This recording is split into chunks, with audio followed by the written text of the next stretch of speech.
하나님 감사합니다. 지난 한 주간 우리의 삶을 지켜보아여 주시고 이 시간 공동체가 함께 모여서 하나님 앞에 예배드리게 하심을 감사드립니다. 한 주간 삶 속에서 삶의 예배로 하나님을 더욱더 알아가고 내가 서 있는 그곳에 하나님의 주권이 세워지기를 간절히 소망했지만 우리는 연약하고 또 부족해서 그때그때 넘어지고 실수하며 실패했습니다. 그런 모습 그대로 주님 앞에 나아갑니다. 수고하고 무거운 짐진 모습 그대로 하나님 앞에 나아갑니다. 예수의 피로 덮어주시고 이 시간에 선포되는 말씀을 통해 우리를 새롭게 하시며 우리에게 힘을 더하여 주시며 우리 각자 나아갈 길들을 보여주시기를 간절히 바라고 원하옵나이다. 내가 예배의 중심이 되어서 나에게 편한 예배, 나에게 힘이 되는 예배, 나에게 해답을 주는 예배가 아니라 하나님께서 중심이 되어 주셔서 하나님이 영광 받으시는 예배, 하나님을 더욱더 알아가는 예배, 하나님을 경험하는 그런 온전히 살아있는 예배 될 수 있도록 이 시간에 우리 가운데 함께하여 주시옵소서. 예수님의 이름으로 기도합니다. 아멘. 지난주 온세대 드림 예배 함께 참석하신 분들은 알겠지만 제가 좀 많이 부끄러웠습니다. 교육자들끼리 뭐 스킷을 한다 그래서 저한테 딱 맞는 배역이 있다고 난데없이 랩을 시키는 거예요. 90년대 진우션 랩은 참 좋아했는데 요즘 쇼미더머니 비트는 참 어렵더라고요. 그래서 참 돌아보니까 랩은 담당 목사가 있는데 왜 민망하면 여러분들의 몫인지, 그죠?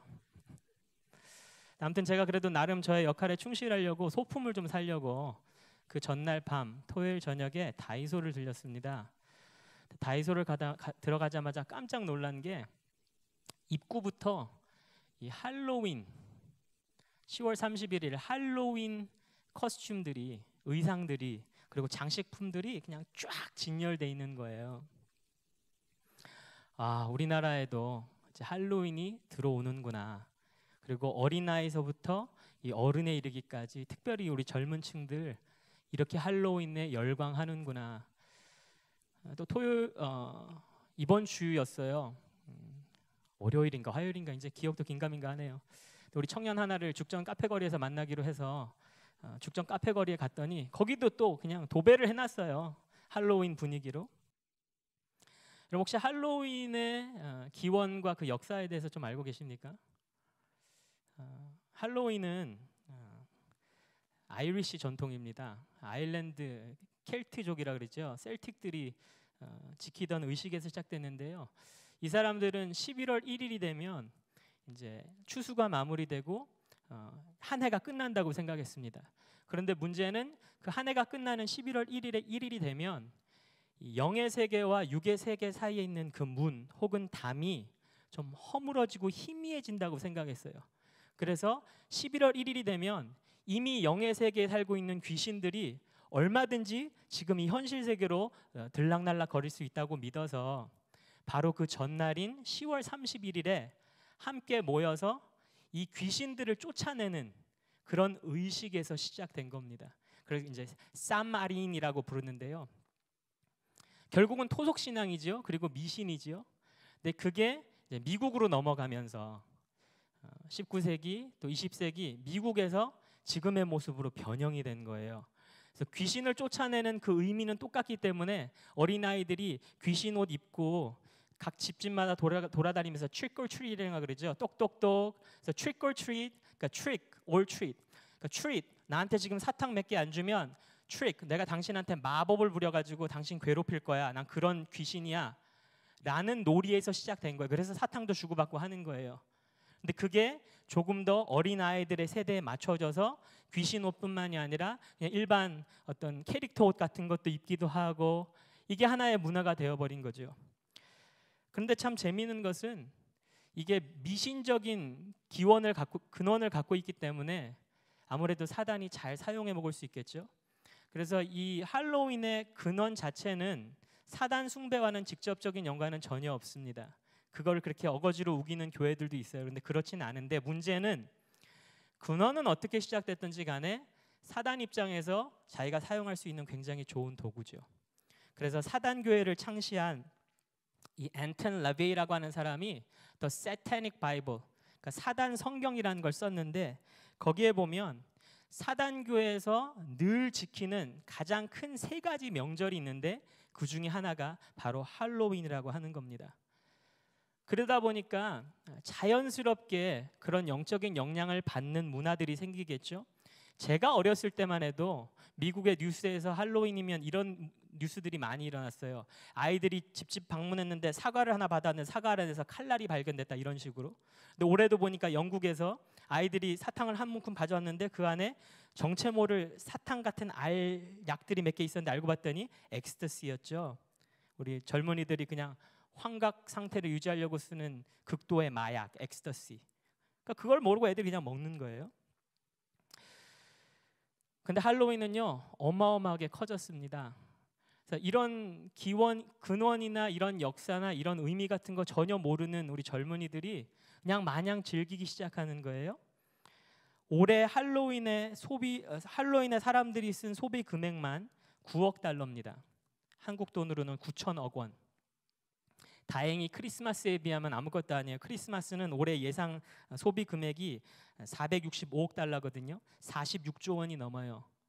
그렇지만 분명한 건 할로윈은 이미 전 세계적으로 두 번째로 소비 금액이 많은 큰 행사날이 됐어요.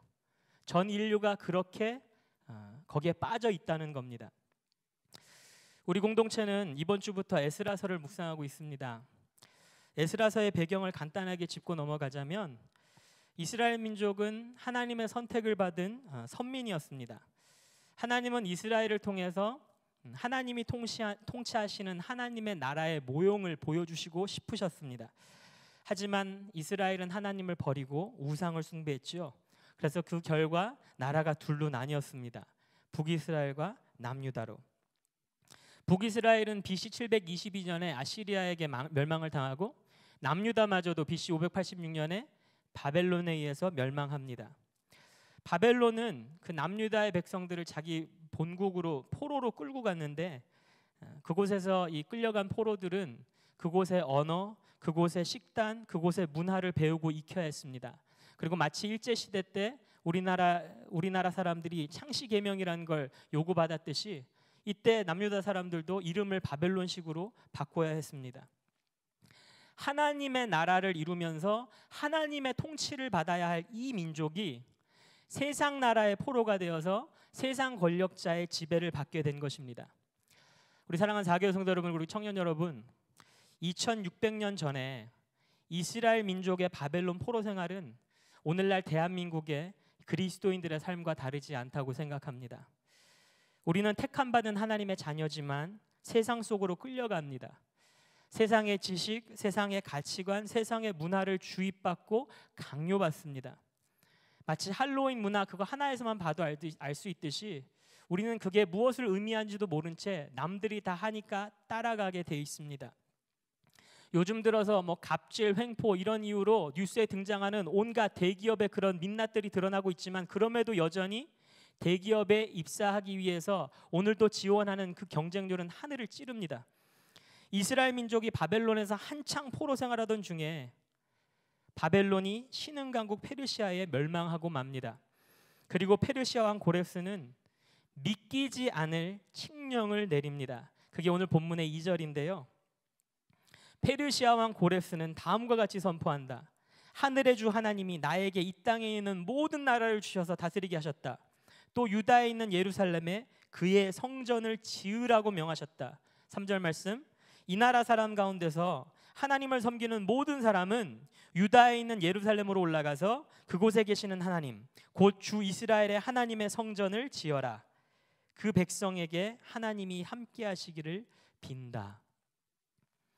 갑자기 이 이스라엘 백성의 새로운 권력자, 새로운 주인이 된 고레스라고 하는 페르시아의 왕이 이 페르시아에 붙잡혀온 포로 살고 있는 남유다 백성들을 고국으로 돌아가게 할 뿐만이 아니라 그곳에서 성전을 재건하라고 명합니다. 여러분, 성전을 다시 짓는다는 것은 무슨 의미를 갖고 있을까요? 성전은 하나님의 임재를 상징했습니다. 한번 따라해 볼까요? 하나님의 임재. 성전은 하나님은 이 성전에서 당신의 백성을 만나 주시고 또 그들의 기도에 귀 기울여 주시겠다고, 그리고 응답하시겠다고 분명히 약속하셨거든요. 솔로몬이 하나님 앞에 그 성전을 봉헌했을 때 하나님 이렇게 말씀하십니다. 역대하 7장에 이제 이곳에서 드리는 기도를 내가 눈을 뜨고 살필 것이며 귀담아 듣겠다. 내 눈길과 마음이 항상 이곳에 있을 것이다. 성전을 재건한다는 것은 하나님과의 관계의 회복을 뜻합니다. 우상 숭배 그리고 불순종으로 인해서 세상 나라에 포로되었던 자들이 다시 하나님의 백성이 되고 그들을 하나님이 다시 다스리신다는 것입니다. 다시 말해서 우리가 우리의 무너진 마음의 성전을 다시 짓는다는 것은 우리가 다시 하나님의 백성이 되고 하나님이 우리의 왕이 되어 주신다는 거죠. 지난 며칠 동안 우리 대한민국 사회를 뜨겁게 달구는 지금 뉴스가 있지 않습니까? 어느 큰 기업의 회장님이 이 폭행 및 가혹행위로 인해서 곤욕을 치르고 있습니다. 그 폭행했던 영상들이 다 공개가 됐고요. 이미 퇴사한 직원임에도 불구하고 이 인터넷에다가 자신에 대한 모욕적인 발언을 했다는 이유로 회사로 불러들여서 참 끔찍한 그런 폭행을 저지르고 그거를 또 지켜보고 있는 다른 직원들에게 이 촬영을 지시하고, 남들은 이런 갑질이나 이런 폭행을 하면 증거를 없애려고 한다는데 이 사람은 오히려 증거를 만들어서 본인의 기념품으로 소장하려고. 계속해서 수사가 진행되고 있고 결과가 나와봐야겠지만 지금까지 드러난 것들을 보면 참 기가 막힙니다. 이것들이 사실이라면 직원들에게 비타민 과다 복용을 강요해서 기준량의 10배 이상씩을 먹게 했습니다. 그래야지 암 안 걸린다고. 동물 죽이기를 강요했습니다. 생닭을 갖다 놓고는 직원들로 하여금 양궁으로 쏴서 죽이게 하고 일본 도로 이 검으로 그 자리에서 죽이게 했습니다. 직원 한 사람 보고는 너가 생닭 집어 던져. 그럼 옆에 있는 넌 칼 가지고 내리쳐.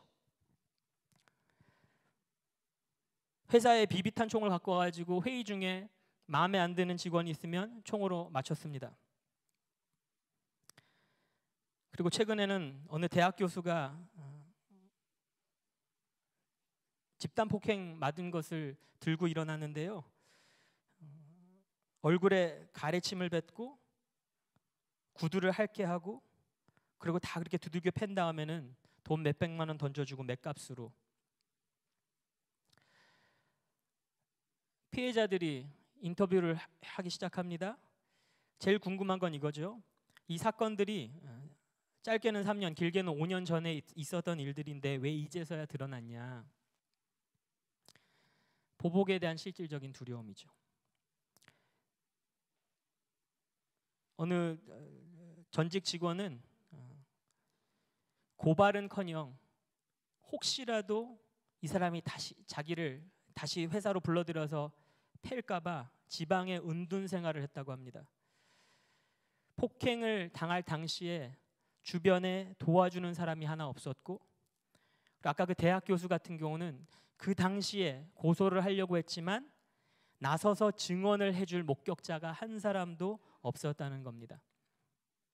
뉴스에 나온 동영상만 봐도 그냥 평범하게 그냥 회사에서 근무하고 있는데 사람들 수두룩 있는데 그냥 그 한가운데서 치는 거예요. 그런데 그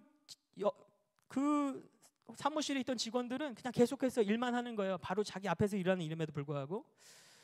그랬더니 이 사실이 알려지면서 이제 여론이 들끓기 시작하죠. 특별히 가해자뿐만이 아니라 그 현장에 있던 목격자들에 대한 비난까지 일어나기 시작하죠. 어떻게 저럴 수가 있냐. 사람이 지금 저렇게 죽어가는데 저렇게 공격받고 있는데 나 몰라라 자기 밥그릇 뺏길까 봐 저렇게 가만히 있을 수가 있냐. 우리도 그런 분노를 느낄 수 있습니다. 그런데 곰곰이 한번 생각해 봅시다. 과연 내가 그 자리에 있었다면, 내가 근무하는 그 책상 옆에서 그런 일이 벌어지고 있었다면 나는 정말 정의의 사도처럼 회장님 왜 이러시냐고, 이러시지 말라고 말 한마디 할 수 있었을까?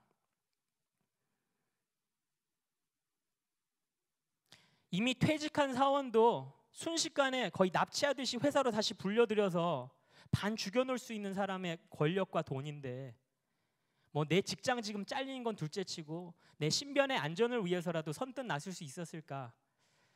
저는 솔직히 못했을 것 같아요. 저 같았으면 이게 도대체 무슨 일이지? 처음에 한 5분은 그냥 어안이 벙벙했을 것 같고요. 어느 정도 상황이 파악되었더라도 아이고 나도 저렇게 잡혀와서 저렇게 당할 수 있을지도 모르는데 그냥 조용히 있자 했을 것 같아요. 우리도 똑같은 권력의 노예, 돈의 노예로 그렇게 살아가지 않습니까? 예수님을 만나기 전에는 우리 모두 다 똑같은 죄의 노예였습니다. 마치 악덕 회장이 자기 회사 직원에게 갑질하고 부려먹듯이 죄도 우리에게 갑질하고 마냥 우리를 부려먹었습니다. 야, 너 저 생닭 칼로 쳐. 그럼 칠 수밖에 없었어요. 야, 너 걔 좀 미워해. 그럼 미워할 수밖에 없었고요. 야, 세금 좀 떼먹어. 저 사람 좀 속여. 그러면 속일 수밖에 없었습니다. 떼먹을 수밖에 없었습니다. 늘 기죽어 살아야 됐고 항상 눈치 보며 살아야 했습니다. 그게 세상이니까. 이리저리 끌려다니면서 그렇게 소망 없이 하루하루 연명하며 살다가 우리의 목숨이 다하면 그 죄값으로 말미암아 결국은 지옥으로 향할 수밖에 없는 그런 운명이지 않았습니까? 참 비참했죠. 우리도. 그런 우리의 삶에 예수님이 찾아온 겁니다. 스가랴서 8장 8절에 보면 내가 그들을 데리고 와서 예루살렘에서 살게 하겠다. 그들은 나의 백성이 될 것이며 나는 그들의 하나님이 되어 성실과 공의로 다스리겠다. 우리의 왕 예수 그리스도는 자신의 피값으로 우리를 속량해 주셨습니다. 도로 사셨습니다. 그 악덕 회장에게 맨날 갑질하면서 질질 끌려다니던 그 처량하기 짝이 없는 불쌍한 우리의 인생을 자신의 피값으로, 단돈 몇백만 원 맷값이 아니라 자신의 피값으로 우리를 도로 사주셨습니다. 그리고 그 십자가를 통해서 우리의 신분을 바꾸어 주셨습니다. 갈라디아서 말씀, 그러므로 여러분 각 사람은 이제 종이 아니라 자녀입니다. 더 이상 그 악덕 회장에게 질질 끌려다닐 필요가 없다는 겁니다. 이전에는 죄의 종이었고 세상 나라의 노예였지만 이제는 하나님의 자녀가 되었고 하나님 나라의 백성이 되었습니다. 이제는 죄가 시키는 대로 뭐든지 다 했어야만 됐는데 이제는 죄로부터의 자유함이 생겼습니다. 이전에는 세상 앞에서 한없이 작아지고 한없이 끌려다니기만 했는데 이제는 세상을 당당하고 담대히 맞설 수 있게 된 것입니다. 뿐만이 아닙니다.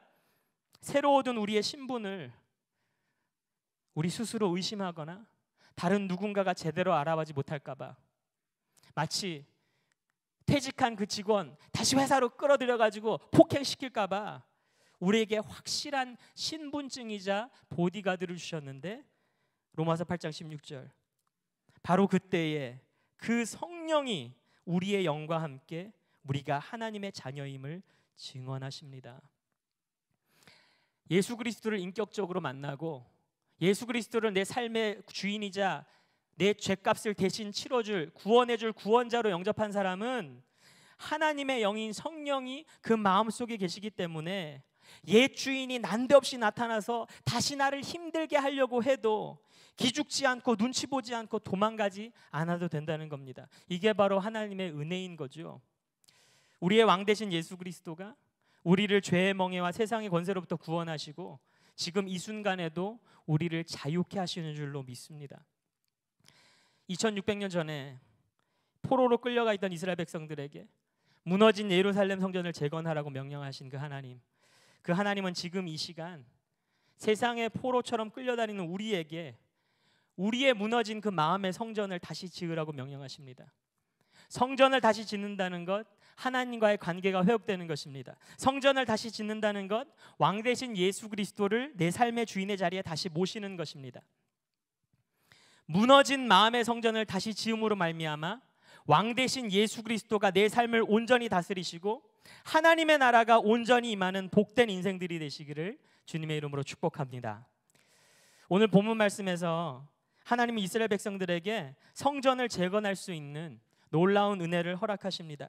그런데 하나님의 은혜는 여기서 끝나지 않습니다.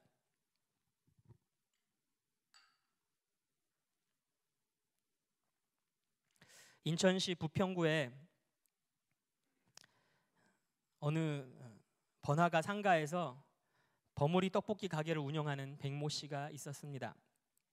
이분이 지난 29일 갑자기 건물주의 부름을 받아서 부름을 받아서 도장 들고 사무실로 와라.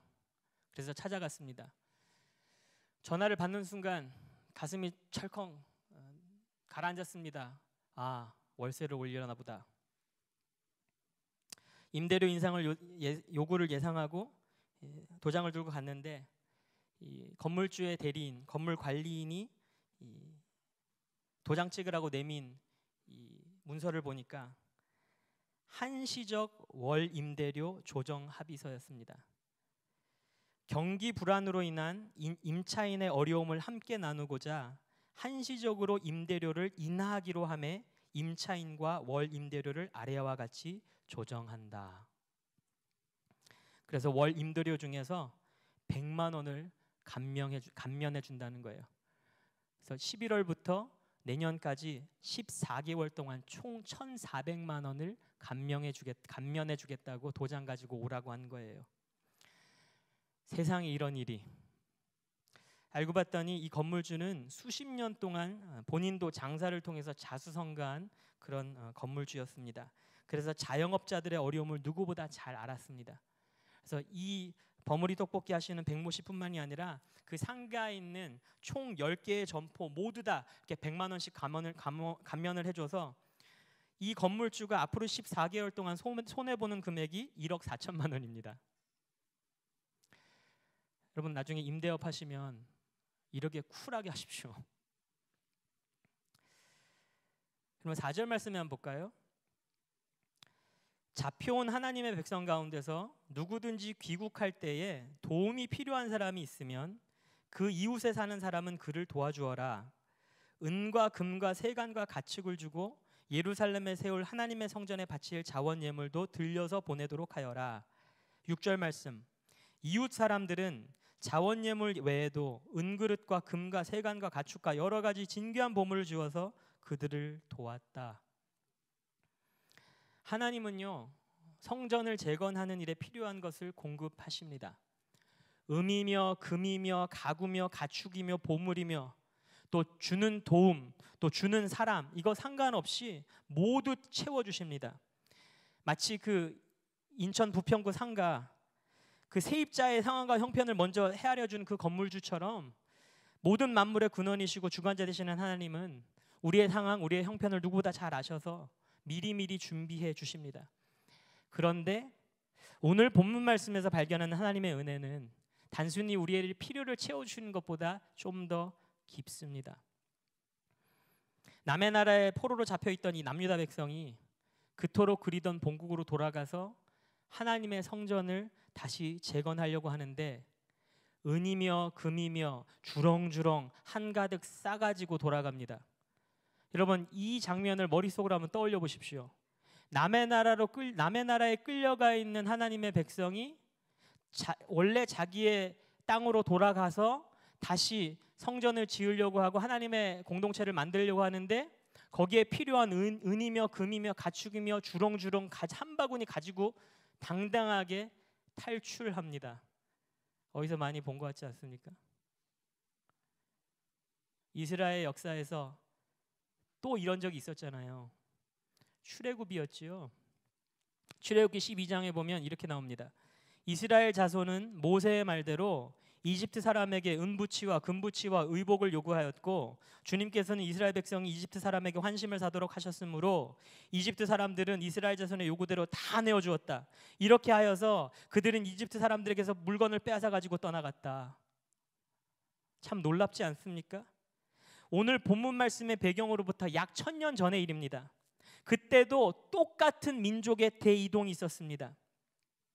이집트에서 노예살이하던 이스라엘 민족을 하나님께서 구원해 내셨고 하나님은 시내산에서 그들과 언약을 맺으셨습니다. 그 언약의 내용은 네가 하나님만 섬기고 하나님의 계명 따라서 순종하면 하나님의 나라를 이루게 될 거고 하나님이 너희를 다스릴 것이다. 그런데 니네가 나 외에 다른 신도 섬기고 내 율법대로 살지 않으면 내가 너를 다스리는 게 아니라 이 세상이 너를 다스릴 것이다. 그런 악덕 회장 만나서 생고생하다가 결국은 죽게 될 거야. 그런데 그때 이스라엘 백성은 출애굽을 하고 시내산에서 언약을 맺은 그 이스라엘 백성은 성경이 증거하듯이 그 언약에 실패했습니까? 성공했습니까? 실패했습니다. 실패했을 뿐만이 아니라 나라가 둘로 갈라지고 결국은 그 두 나라 다 외세에 의해서 멸망당했습니다. 그렇게 끌려갔던 이스라엘 민족을 하나님이 다시 일으키셔서 성전을 다시 짓게 하시고 하나님의 나라를 다시 지금 세우고자 하시는 겁니다. 그럼 질문합니다. 하나님은 처음에 그 이스라엘 백성들을 이집트에서 구원해 내실 때, 그래서 시내산까지 억지로 끌고 오셔가지고 당신과 그 언약을 맺으실 때 그 이스라엘 백성들이 그 언약에 실패할 것이라는 것을 모르셨을까요? 10가지 재앙 다 보여주고 홍해를 갈라서 구원해낸 그 수고가 말짱 도로 모르고 돌아가서 고작 1000년 뒤에 그 똑같은 수고를 다시 한번 반복해 하셔야 된다는 것을 하나님 모르셨을까요? 그 인천 부평구의 건물주가 그 1억 4천만 원 다 내려놓고 한 명 한 명 임차인들 불러가지고 힘들지 월세 100만 원 깎아줄게 그렇게 했을 때 그 기사에 제가 댓글을 봤거든요. 이렇게 훈훈한 이야기도 있구나. 설마 이런 기사에 부정적인 태클이 들어올까? 설마 우리 사회가 그렇게 삐딱할까? 그런데 부정적인 시각이 있더라고요. 이런 글이 올라왔습니다. 참으로 대단한 판단이신 것 같습니다. 하지만 인간이란 처음 받을 때 감사하지 나중은 권리로 생각하는 게 씁쓸하네요. 여러 가지 실험에서도 나왔었죠. 처음은 나에게 이익, 오예, 땡큐로 생각하다가 나중에 그만두면 왜 안 해주냐고 싸움이 붙죠. 자, 처음에 이 댓글 읽고 기분이 너무 찝찝했어요. 아, 정말 이렇게 삐뚤어지게 생각하나? 그런데 생각하면 생각할수록 맞는 거예요. 지금 이 건물주가 한 달에 100만 원 깎아주니까 너무너무 감사하시겠죠, 이분들은? 근데 만약에 혹시라도 경기가 풀린다든지 아니면 장사가 잘 돼서 아니면 이 건물주가 상황이 너무 힘들어져서 원래 받아야 될 그 월세를 다시 받겠다고 한다면 이 10개의 점포 주인들이 어떻게 반응을 할까? 쉽게 단언할 수는 없겠지만 사람 마음이 그렇잖아요. 지금 누리는 이 감사함보다는 아쉬운 소리가 자연스럽게 나오진 않을까? 왜? 그게 나니까. 나도 그렇게 할 것 같으니까. 그러면 이 상가 건물주가 이런 상황을 예상하지 못했을까요? 도장 갖고 와라, 100만 원 깎아줄게 할 때 나중에라도 내가 100만 원 다시 올리면 이 사람들이 감지덕지는커녕 적반하장이 되어서 국민청원 게시판에 글 올리고 나를 욕할 거, 그거 아마 예상 못했을까요? 아니요. 분명히 예상했죠. 본인이 수십 년간 자영업으로 자수성가했는데요. 본인이 임차인의 입장을 겪어봤는데요. 본인이 지금 건물주로서 수년째 이 임대업을 하고 있는데요. 누구보다 잘 알았을 겁니다. 그거 다 감안하고 제안했을 것으로 저는 예상합니다. 여러분 1절 말씀에 보면 주님께서는 예레미야를 시켜서 하신 말씀을 이루시려고 고레스를 일으켰다고 나오십니다. 예레미야가 도대체 무슨 말씀을 전했길래? 예레미야 29장에 보면 이렇게 나옵니다. 나 주가 분명히 말한다. 너희가 바벨로니아에서 70년을 다 채우고 나면 내가 너희를 돌아보아 너희를 이곳으로 다시 데리고 오기로 한 나의 은혜로운 약속을 너희에게 그대로 이루어 주겠다. 하나님은 이미 70년 전에 이 날을 알고 계셨습니다. 이사야서 44장에도 이런 예언이 나옵니다. 고레스를 보시고는 너는 내가 세운 목자다, 나의 뜻을 모두 네가 이룰 것이다 하시면서 예루살렘을 보시고는 네가 재건될 것이다 하시며 성전을 보시고는 너의 기초가 놓일 것이다 하신다. 여러분, 이사야는요, 이 고레스가 왕이 되기 150년 전 사람입니다. 150년 전에 이미 하나님은 고레스라고 하는 남의 나라 왕의 이름까지 분명히 밝히시고 이렇게 될 것이라고 약속하시고 그걸 알고 계셨습니다. 유대의 유명한 역사학자 요세푸스도 고레스가 이 이사야서의 기록을 직접 확인했다고 증거합니다. 남유다 백성의 예루살렘 귀환을 70년 전에 미리 예언하시고 고레스가 왕위에 오르기 150년 전에 이미 그의 이름을 부르신 하나님, 그 하나님은 전지전능하십니다. 모든 걸 다 알고 계세요. 그래서 그 하나님은요, BC 1500년 이스라엘 민족을 탈애굽시키실 때 이미 1000년 후에 있을 예루살렘의 귀환 또한 알고 계셨습니다. 이스라엘과 맺는 이 시내산의 언약이 결국은 처참하게 깨질 거라는 것, 그래서 1000년 뒤에는 성전을 다시 지어야 할 것까지도 다 알고 계셨습니다. 그럼에도 불구하고 그들과 언약을 맺어 주셨던 것입니다. 그럼에도 불구하고 십자가를 끝까지 짊어지셨던 것입니다. 그것이 주님의 은혜이고 하나님 아버지의 마음입니다. 우리가 실패하고 넘어지고 하나님의 마음을 아프게 할 것 아시면서도 우리를 용서하시고 우리에게 다시 기회를 주시는 하나님. 에스라서에 나오는 남유다 백성의 이야기는 사실 저와 여러분의 이야기입니다.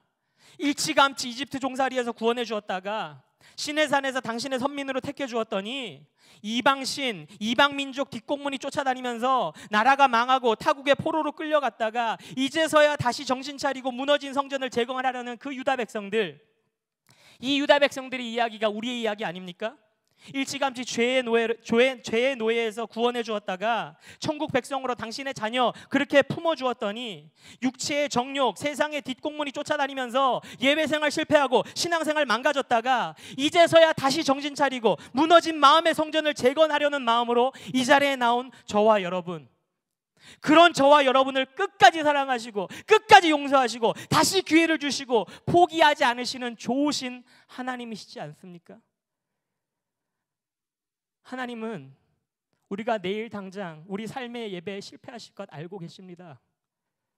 이번 주 당장 우리가 하나님 앞에서 눈물을 흘리면서 회개하고 다짐했던 것들 말짱 도루묵이 되어서 다시 무너진 성전 다음 주에 다시 지어야 될 거 아십니다. 그럼에도 불구하고 우리를 사랑하시고 우리를 용서하기를 원하시고 우리를 포기하지 않으시기에 우리에게 다시 한번 말씀하십니다.